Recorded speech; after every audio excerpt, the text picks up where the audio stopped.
way up, firmly and clearly. Then kick your leg over and rest your weight on the seat. That's what she said?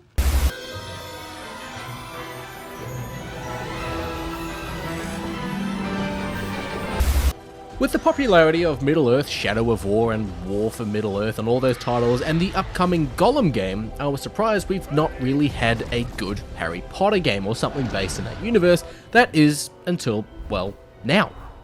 Hogwarts Legacy has been out for a little while now, and thanks to my friends at Warner Brothers Games Australia, I spent the last couple of weeks sinking my teeth into the wizarding world, and with Mrs Dudi being a giant Harry Potter fan, we've not only played Hogwarts Legacy, but we've also rewatched the movies. I'm now reading the books. But anyways, how is Hogwarts Legacy?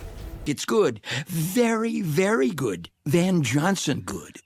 Developed by Avalanche Studios, the studio behind the Toys to Life title Disney Infinity games, Hogwarts Legacy is an open-world RPG where you create your own witch or wizard and attend Hogwarts. Similar to that, or maybe a little more friendlier, accessible version of, say, maybe The Witcher, Hogwarts Legacy has an impressive open world, familiar locations, easy combat, and a great sense of charm that only magic can provide. Unlike The Witcher, however, you'll be creating your own witch or wizard with a fairly impressive character creation setup.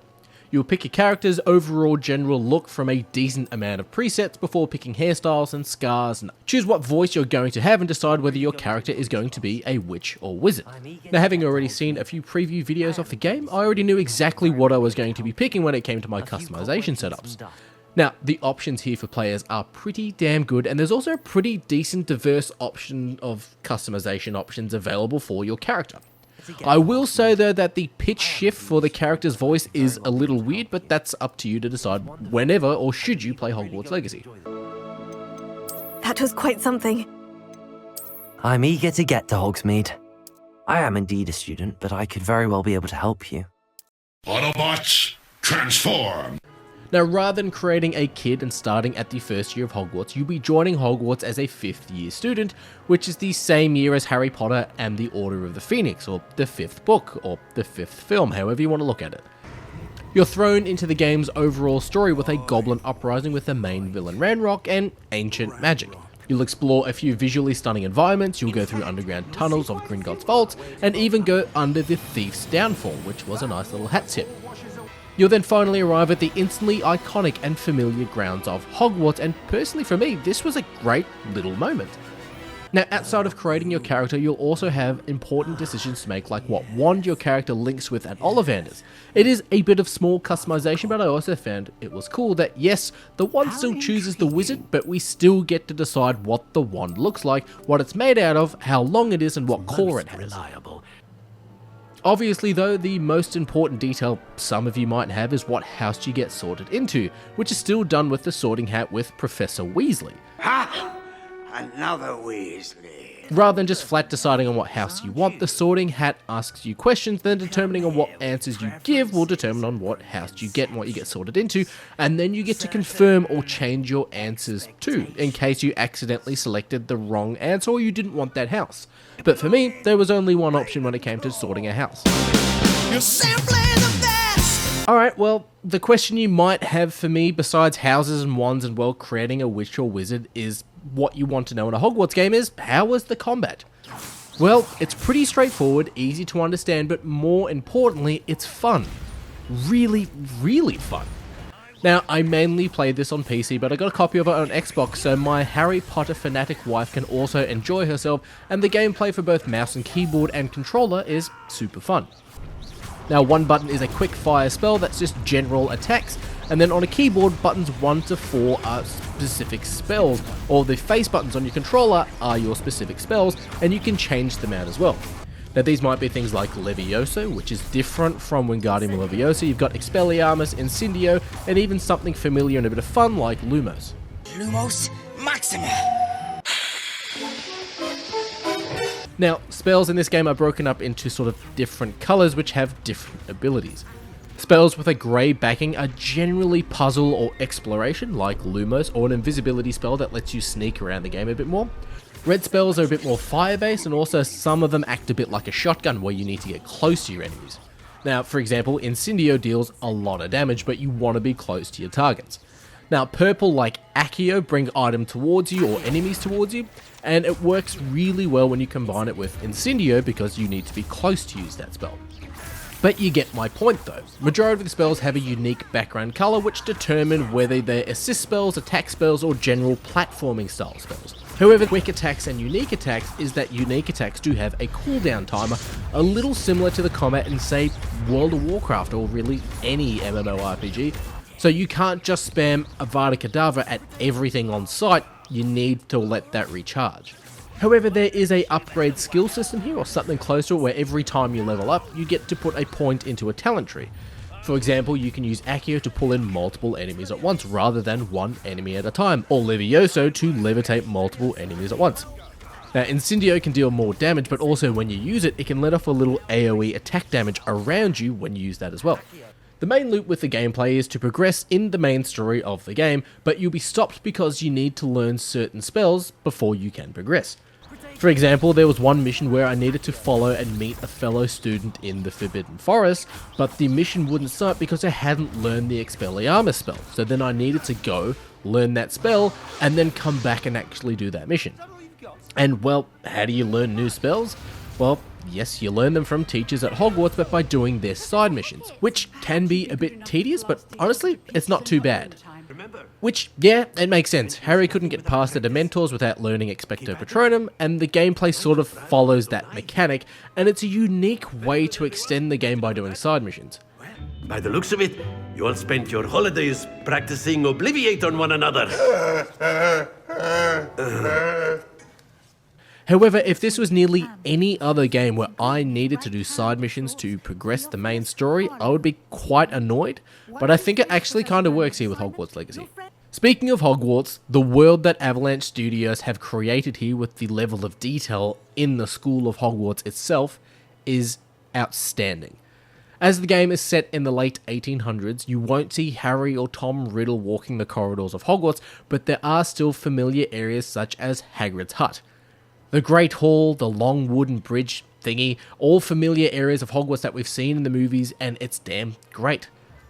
Outside of Hogwarts, we've got Hogsmeade, which is the little town that we see in the films, and yes, it's in the books too, I guess, but I never realised how close it is to the school, and I kept telling Mrs Dudi that Hogsmeade is so close to the school, and her response was, Well, duh. besides some iconic landmarks, we've also got access to the Room of Requirement, which can be used to decipher mysterious clothing items that we can find out in the world. We can also customize the room however we want with different lighting and cosmetic options, and there's a lot of fun to be had here. Honestly, as trivial as it was, the Room of Requirement being a bit of a base for operations, a little bit for your character to practice spells and customize the hub and create potions and planting stations, it's actually super fun. The spells and controls for changing everything in the room is also really intuitive and it didn't feel clunky, at least for me while playing it on PC, and I can see people spending an unhealthy amount of time creating their own Room of Requirement.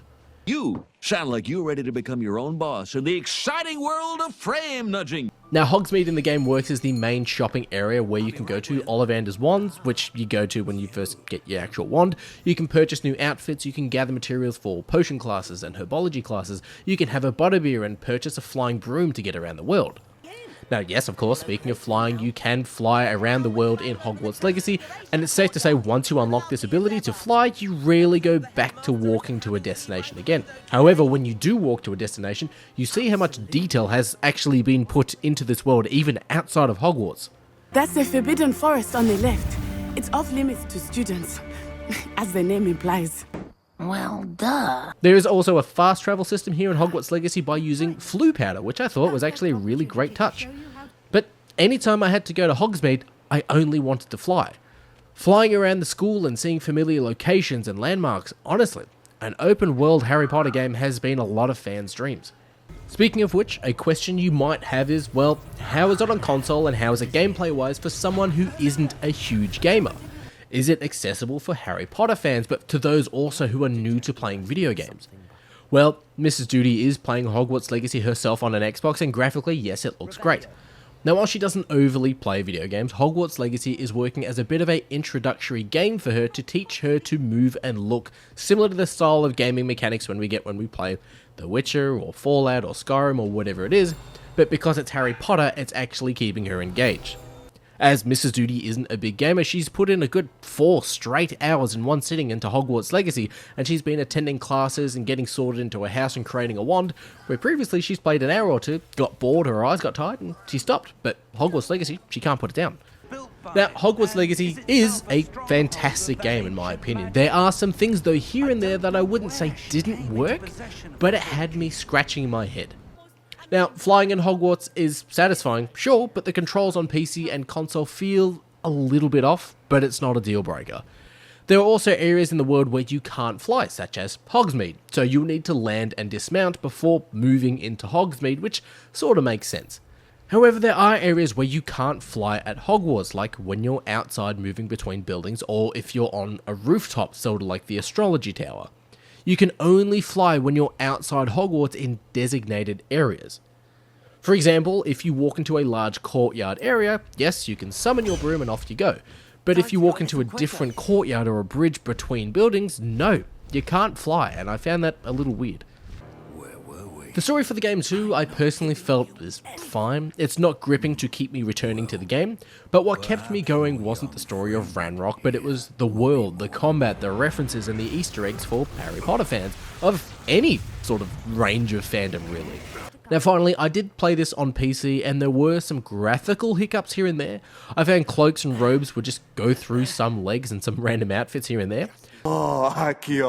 Some outfits during some moments or cutscenes would have this digital tearing effect that looked a little bit like a military camo. I also found it a bit weird that when roaming around on a broomstick, there was no music or anything, and the game just felt oddly quiet.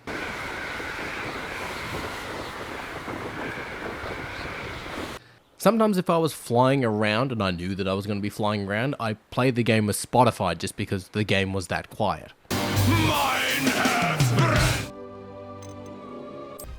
Yet when you're riding around on a hippogriff, which is fantastic, there's music and I don't know, it just feels more magical.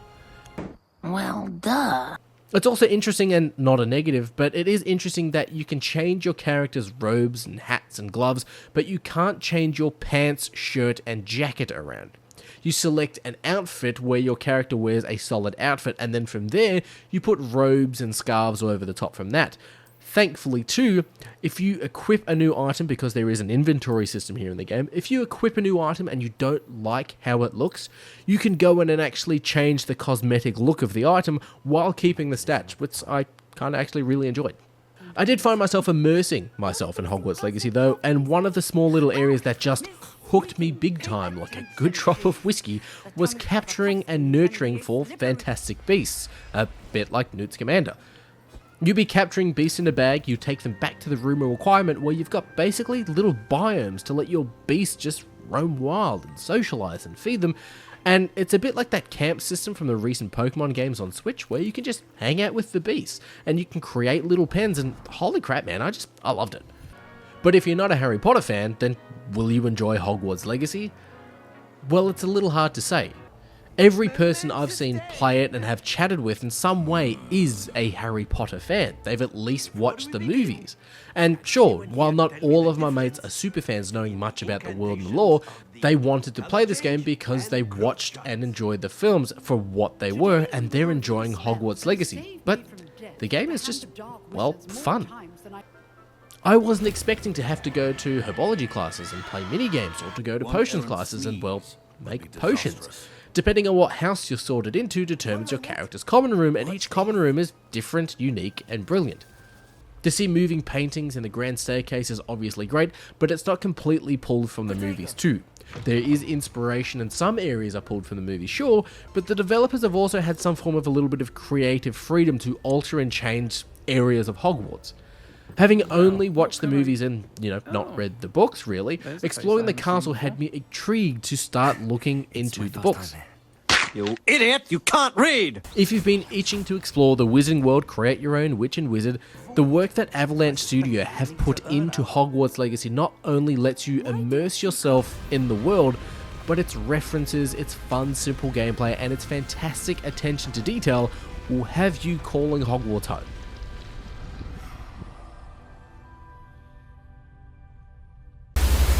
Remember what I told you. Don't be a...